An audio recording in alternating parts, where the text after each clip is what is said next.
Hello everyone, welcome to maths का बवंडर। अगर चैनल पे पहली बार आए हो तो चैनल को लाइक करें, सब्सक्राइब करें और शेयर करें। अगर मैथ्स में लगता हो डर तो है ना मैथ्स का बवंडर। आज हम क्लास 11 मैथ्स चैप्टर 1 सेट्स के बारे में हम आज डिस्कस करेंगे। तो चलिए ज़्यादा टाइम ना लेते हुए चैप्टर नंबर 1 सेट्स के बारे में हम डिटेल में सीखेंगे आज। तो आपको इंट्रोडक्शन यहाँ देख सकते हो। The concept of set serves as a fundamental part of the present day mathematics। कि जो आज के टाइम में मैथमेटिक्स के अंदर जो भी कॉन्सेप्ट जो सर्व किए जाते हैं फंडामेंटल, ठीक है, उसके लिए कॉन्सेप्ट हमें सेट का कॉन्सेप्ट क्लियर होना चाहिए। Today this concept is being used in almost every branch of mathematics। कि आज के टाइम पे मैथ्स के हर एक ब्रांच के अंदर हमें सेट्स का नॉलेज होना ही चाहिए। Sets are use to define the concept of relation and function. जो सेट्स होते हैं वो किस लिए यूज होते हैं, ताकि जो रिलेशंस हो, जो फंक्शन हो, उनको डिफाइन करने के लिए सेट्स यहाँ पे यूज होते हैं।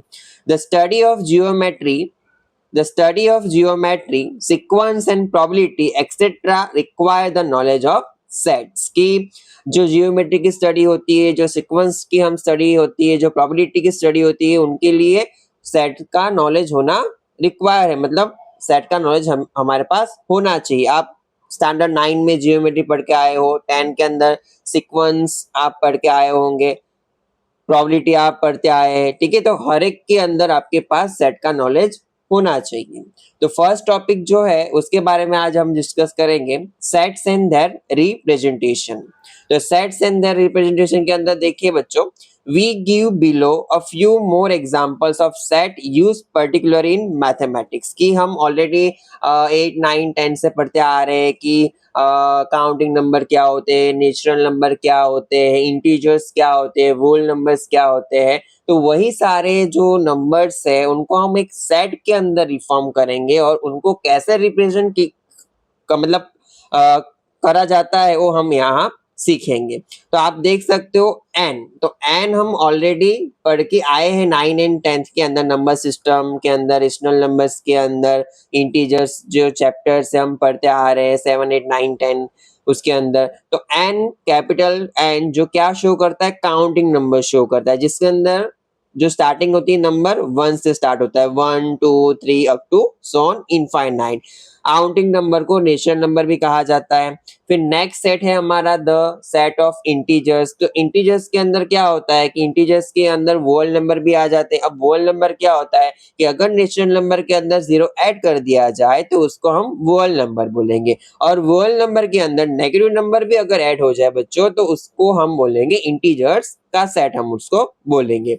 फिर हम क्यू के बारे में पढ़ के आएंगे, the sets of all rational numbers, P by Q form जो होता है वो हमारा क्या होता है, वो क्या शो करता है, वो रेशनल नंबर का सेट शो करता है। कि पी बाई क्यू फॉर्म मतलब उसके अंदर एक नंबर ऊपर होता है, एक नंबर नीचे होता है, मतलब एक नंबर न्यूमरेटर में होता है, एक नंबर डिनोमिनेटर में होता है। तो वो वैसे जो सारे नंबर्स होते हैं सारे रेशनल नंबर्स होते हैं। अब रेशनल नंबर के अंदर अपने काउंटिंग नंबर भी आ जाते हैं, इंटीजर्स नंबर भी उसके अंदर इंक्लूड हो जाते हैं। बिकॉज ऑफ 1 के नीचे में 1 रख सकता हूँ, 2 के नीचे भी मैं 1 रख सकता हूँ। तो वो भी एक क्या दिखाता है बच्चों, वो भी एक पी बाई क्यू का फॉर्म यहाँ पे हमें शो करता है। तो ये सारे जो नंबर्स होंगे वो हमारे रेशनल नंबर्स के अंदर इंक्लूड होंगे।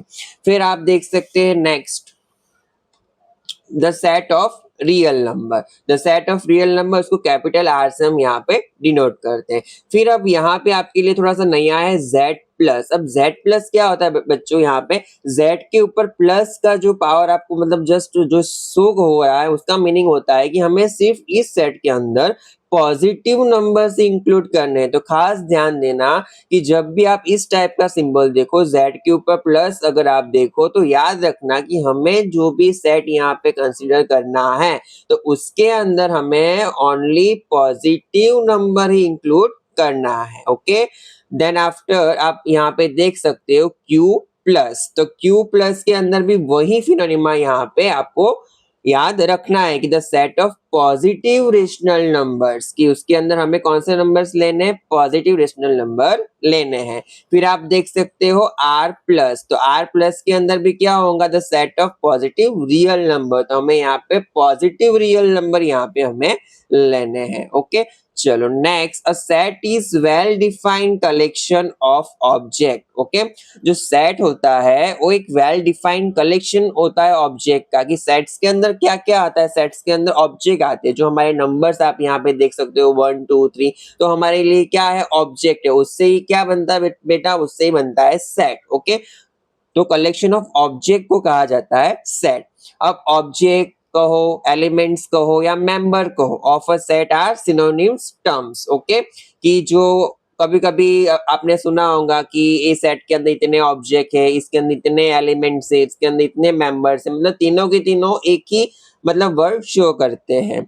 Sets are usually denoted capital letters. अब यहाँ आपको खास ध्यान देना पड़ेगा बच्चों, आप 11th स्टैंडर्ड में हो तो आपको यहाँ पे छोटी से छोटी चीज भी एकदम अच्छे से याद रखना है, कि जो कैपिटल अल्फाबेट्स होता है, जो स्मॉल अल्फाबेट्स होते हैं, वो क्या शो करते हैं, क्या नहीं शो करते, उसको आपको समझना पड़ेगा। तो याद रखना, sets are usually denoted by capital letters, तो A B C X Y Z से डिनोट कर, जैसे हमने देखा है कि नेचुरल नंबर के सेट को कैपिटल एन से डिनोट किया जाता है, इंटीजर को कैपिटल जेड से डिनोट किया जाता है, वर्ड को डब्ल्यू से, कैपिटल डब्ल्यू से डिनोट किया जाता है। तो क्या शो कर रहा है बेटा, वो शो कर रहा है सेट्स। ओके, अब जो उसके अंदर जो मेंबर्स होंगे ना, उन मेंबर्स को हम स्मॉल लेटर के अंदर, मतलब स्मॉल अल्फाबेट स्मॉल लेटर्स के अंदर उनको हम डिनोट करेंगे। यहाँ पे देख सकते हो, the elements of sets are represented by small letters A B C X Y Z any. Okay, लेकिन स्मॉल लेटर यहाँ पे हमें कंसिडर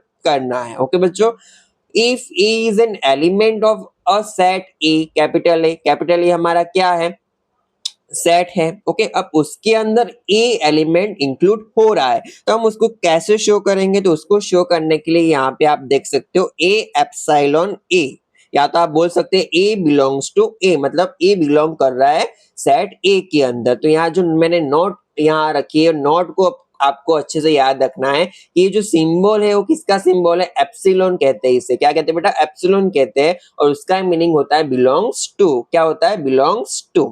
अब next, if B is not an element of a set A, अगर कोई element ऐसा हो, कोई मेंबर ऐसा हो कि जो ए का मतलब ए के अंदर इंक्लूड नहीं हो रहा है, तो उसको हम कैसे शो करेंगे, तो उसको हम शो करेंगे कि B does not belong to A. क्या कैसे हम बोलेंगे, B does not belong to A. Okay, जैसे हम LHS और RHS के अंदर हम प्रीवियस स्टैंडर्ड में देख गए, मतलब हम पढ़ के आए हैं कि अगर कोई दो आंसर इक्वल ना, इक्वालिटी शो ना हो, तो हम क्या करते हैं, नॉट इक्वल टू वहां पे यूज करते हैं। तो वैसे ही यहाँ पे अगर कोई एलिमेंट किसी सेट का मेंबर ना हो, तो हम उसको कैसे नोट करेंगे, does not belong to A. Okay, उसको ऐसे प्रोनाउंस किया जाएगा। In the set V of vowels in the English alphabet, A belongs to V, but B does not belong to V। तो आप यहाँ देख सकते हो कि V हमारा वॉवेल्स का सेट है। किसका सेट है बेटा, vowels, A E I O U। Okay, तो यहाँ पे आप देख सकते हो कि A हमारे वॉवेल्स के अंदर इंक्लूड होगा, लेकिन अगर मैं B लेटर की बात करूं, B अल्फाबेट की बात करूं, तो B हमारा वॉवेल्स के अंदर नहीं आएगा। ओके, चलो नेक्स्ट हम देखते हैं, इन the set P of prime factor of 30। अगर मैं 30 के प्राइम फैक्टर का मतलब यहाँ पे सेट लू P को, ठीक है, तो यहाँ पे 3 बिलोंग्स करेगा P के अंदर, but 15 does not belong to P। Why 15 why not belong to in set of P? Because of 15 is not a prime number, क्योंकि 15 प्राइम नंबर नहीं है, 3 हमारा प्राइम नंबर है। अब प्राइम नंबर्स क्या होते हैं, तो उसके बारे में आप यहाँ पे देखें, मैंने एक नोट लिखी हुई है कि अगर आप मतलब नहीं मतलब याद हो तो आप यहाँ पे देख लो कि a prime factor is a factor that is only divisible by one and itself. Okay, ये मुझे लग रहा है को प्राइम का यहाँ पे डेफिनेशन है। ओके, प्राइम के अंदर डेफिनेशन क्या होगा कि वो सिर्फ 1 से डिविजिबल होगा, और याद रखना उसको को प्राइम कहेंगे, और जो 1 के टेबल में आता है और खुद के टेबल में आता है उसे प्राइम नंबर कहते हैं। जैसे मान लो कि अगर मैं यहाँ बोलूँ कि 2, तो 2 बेटा यहाँ पे 2 1 जा 2, 2 के टेबल में आ रहा है, फिर 1 2 जा 2। ओके, तो ये भी 1 के टेबल में आ रहा है, मतलब 1 के टेबल में आना चाहिए और खुद के टेबल में आना चाहिए, तो उसको हम बोलेंगे प्राइम नंबर। ओके, अगर मैं यहाँ पे बात करूँ 4 की बात करूँ, अगर मैं यहाँ पे आपको अलग से समझाने की कोशिश करूँ बेटा, तो देखो यहाँ पे कि अगर मैं यहाँ पे 4 नंबर लेता हूँ, ठीक है, चलो 4 नंबर मैं यहाँ पे लेता हूँ, तो 4 किस किस टेबल में आता है, तो पहले तो 4 1 जा 4, फिर यहाँ पे आप देख सकते हो बेटा 1 4 जा 4, फिर आप यहाँ पे देख सकते हो 2 2 जा 4। ओके, मतलब 4 4 के टेबल में भी आ रहा है, 1 के टेबल में भी आ रहा है और 2 के टेबल में भी आ रहा है, मतलब यहाँ इसके 3 फैक्टर्स, मतलब 3 यहाँ पे हमें यहाँ पे डिवीजन मिल रहे हैं, लेकिन नहीं, इसको हम प्राइम नंबर नहीं बोलेंगे, क्योंकि हमें तो ओनली 2 ही फैक्टर्स चाहिए, हमें टोटल 2 ही डिवीजन चाहिए कि भाई एक तो वो अपने खुद के टेबल में आना चाहिए और 1 के टेबल में आना चाहिए, उसके अलावा किसी के टेबल में भी नहीं आना चाहिए, तब जाके हम उसको प्राइम नंबर बोलेंगे। तो 4 हमारा यहाँ पे प्राइम नंबर नहीं है, तो 4 is not a prime number. Okay, तो आप समझ ही गए होंगे कि प्राइम नंबर कैसे आपको मतलब सिलेक्ट करना है, कैसे नहीं। तो ये रूल याद रखना, वापस से मैं रिपीट कर रहा हूँ कि 1 के टेबल में आना चाहिए और खुद के टेबल में आना चाहिए और उसके अलावा किसी के भी टेबल में नहीं आना चाहिए, तो ही हम उसको क्या बोलेंगे कि वो प्राइम नंबर है। ओके स्टूडेंट, चलो नेक्स्ट हम यहाँ पे बढ़ते हैं। ओके, तो नेक्स्ट हम there are two methods of representing a set, इसके बारे में हम नेक्स्ट लेक्चर में डिटेल में डिस्कस करेंगे। अगर वीडियो अच्छी लगी हो तो वीडियो को लाइक करें, शेयर करें और सब्सक्राइब करना बिल्कुल भी ना भूलें। Okay students, thank you, keep learning and keep growing.